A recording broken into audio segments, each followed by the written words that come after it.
This morning's topic on Wake Up with Harriet is this. We're talking about taking ownership of your life. I know it sounds like a really huge topic, but what I want to do for you guys is to break it down into small baby steps because it can feel really overwhelming. And the question to you is, why would you even want to take ownership of your life? What does that even mean? Okay. Hi, Vanessa. How are you doing? Harriet here. Why would you even want to take 100% responsibility for your life? Well, what's in it for you? And I can tell you exactly what's in it for you. The moment you start taking full accountability for your life, or even 5 or 10% more, amazing things start to happen. And this is coming from my own experience as well.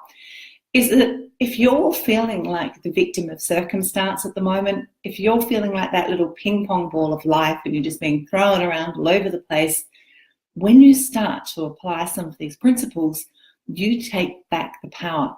You become your own Wonder Woman and you become empowered and strong, and you're no longer able to be tossed around like a ping pong ball in life. And the second thing that happens is that you stop taking crap from people. And I know many of my friends and many of my clients and many people on my business page, we are all struggling with how do we manage bad behavior from other people. I don't know about you, Vanessa. If you have to tolerate bad behavior, and I call it the crap, you can put your hand up and say stop, right? Stop. The moment you take accountability for your life, amazing things start to happen. You stop being that victim. So I'm going to just tell you how you can do that. And I'm going to keep this morning's episode really short because I know a lot of people are heading out on holiday, particularly in Australia. The Easter weekend, the holiday weekend here, is probably the most popular holiday to go away, camping, what have you. The weather's still relatively good. So I know there was hardly anybody even at my kids' school yesterday. They'd all just gone. That's our culture for you. Bugger off. So coming back to the point here, Vanessa, is that the moment you take 100% responsibility, some amazing things happen. But what can you do? I want to start to talk about some examples. I want to talk about where are you not owning your life? Where's one area of your life right now that you can identify? And you don't have to put that in the comments. Just talk to yourself with this. It's between you and you. One area of your life that is not perhaps working how you want it to work. Perhaps you're not happy with your job. Maybe your boss is the bitch from hell. Maybe it is a relationship. It's a financial health. There are numerous things it could be, right? What could you do about this? What is your part in this? Now, I know this is when you work with me, this becomes much deeper work, but we're all co-creators in this. And my question to you would be, what is your part in this? And what can you do differently? How could you own that? How could you manage it differently? And how could you show up differently to perhaps turn this around? This is one of the most difficult concepts and probably one of the most painful concepts for people to get. But until we are truly accountable and needing to take 100% ownership for our lives, not much changes. Only then can we start to apply all the amazing techniques, tools, reprogramming that we can use in the coaching that I do, other coaches use, what have you. There's plenty out there. I think so the first thing to remember is where can you take my little notes. Vanessa, if you haven't been on before, I use these little notes 3 times a week. You know, I have parents who are school teachers. It's obviously rubbed off, but it just helps. So number 1 is where can you take 5% more responsibility? If you are looking to shed some weight, you want to release some weight, what can you do? 5% responsibility to take more ownership of that. Can you stop putting the chocolates and the sweets in your mouth? Can you go for a 10-minute walk a day? What can you do differently to say, I own this, I accept that I've been eating too many donuts, I haven't been exercising enough, or perhaps I need to go to the doctor and check out the underlying health concerns I have, whatever that may be. So what can you do? 5%, start with 5% and get into the habit. So that's the main thing I wanted to talk about in terms of taking responsibility for your life. For me, it started with recognizing I was standing on the train going into central London for my job one morning, and I was listening to a podcast, I think it was, And this girl was talking about owning your life. And I'm like, oh my God, seriously. This is where it all changed for me. And I realized how much I'd been giving up my control to other people, right? I'd been giving up my control and my power to other people. I was that little ping pong ball dancing around. Does that make sense?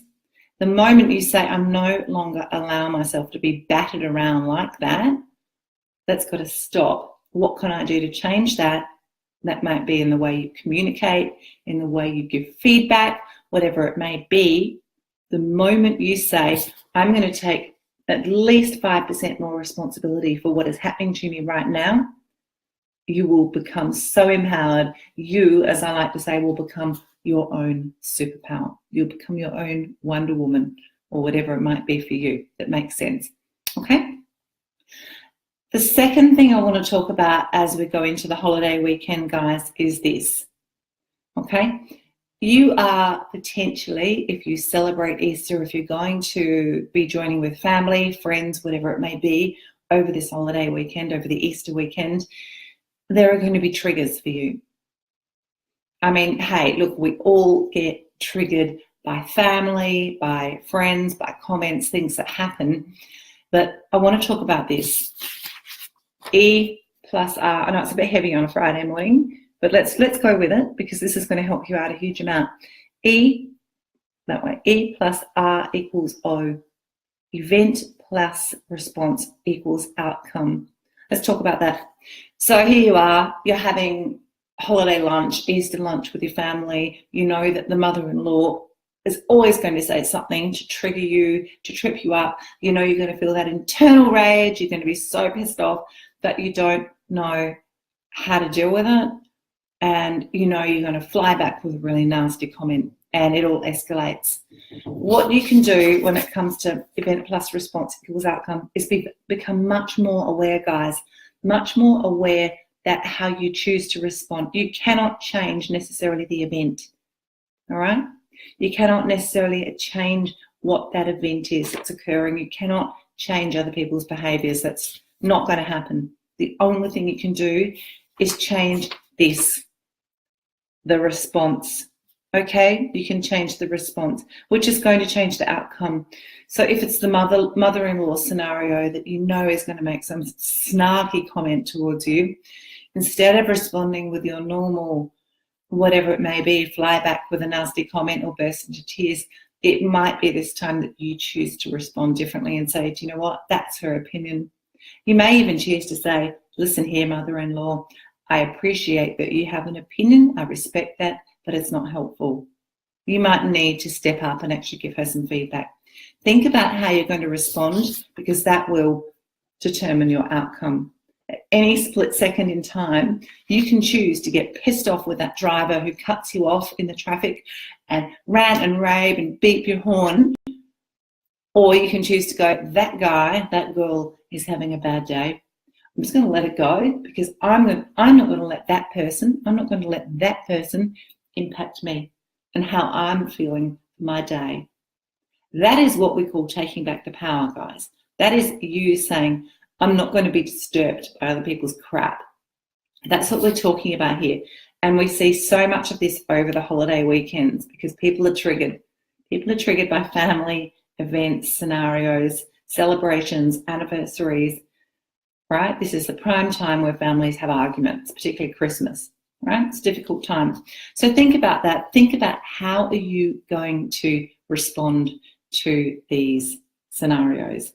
Are you going to allow them to control you, or are you going to say, well, actually, I'm going to respond differently to the event that's occurred?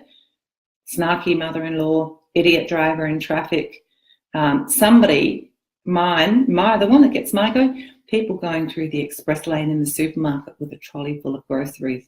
It's like, hello, can't you read? It says express, right? I have to learn to not get really vocal about that. Because when I do, the outcome's going to be very different to perhaps if I just said to the checkout person, perhaps you need to tell them, right? Think about that because you own that. And just jumping back to number one, taking that extra 5% responsibility of ownership of your life, particularly for women. You own this, girls. You own it, ladies. Step up to the plate. Grab hold of your life. Even take 5% more responsibility. Think about what is not working for you right now. What could you do differently? What's been your role in this? What's been your role in the outcome that you've got right now that you don't like? There's nobody else that's going to change it for you. Let me tell you, everyone is just so focused on their own lives. Your prince is not going to come along and solve your weight, your health, your whatever else issues. There's no fairy godmother. You need to be your own superhero and start owning it. Own your life, right? It is your life. You can choose to live it how you want under your terms. 100% of course, okay? All right. Now, another thing I wanted to say, this is probably the smallest crowd I've ever had on Wake Up with Harriet. I've got Vanessa, I can see, I think, is watching. So thank you, Vanessa, for staying with it. I am going to post this onto my personal page. But I just wanted to say next week I'm hitting off with a live webinar next week, which is going to be talking about how to go from stuck in your life to supercharged. And I'm going to share you not only the tips that all the experts around the world use, but also the tips that I use to go from being burnt out, adrenal fatigued, corporate executive mess, which I was, just managing to hold myself together with the occasional lipstick in the morning, to being supercharged and turning my life around in 6 months. So, and now this is what I teach my clients, these very same principles. So I'm going to be sharing those with you guys on a free and live webinar. This is not a recorded one, which we have so many of on the internet. They say it's live, it's a live recording. I'm going live for 3 or 4 days to try to work with the different time zones around the world where I'm going to share this. Now, the other thing I was going to say, if you guys want the worksheet, which will help you, which I usually give to my paying clients, if you would like that worksheet, which can help you to identify which areas of your life you're struggling with and you need to take a bit of accountability, let me know, drop a note in the comments and I will attach it back via Messenger, and you can have a little play with that over the weekend and start to get some ideas about how you can take ownership of your life and tap into your own superpower. So guys, I hope this has made sense, and wishing you a super, super wonderful Easter weekend, holiday weekend. If you don't celebrate Easter, we do in Australia. It's a big event, Holy Week, whatever you like to call it. Wishing you a safe, if you're on the road, please travel safely, be sensible, and sending you lots of love. And I will see you next week. Monday, I'm back with Wake Up with Harriet. See you guys then. Have a great weekend.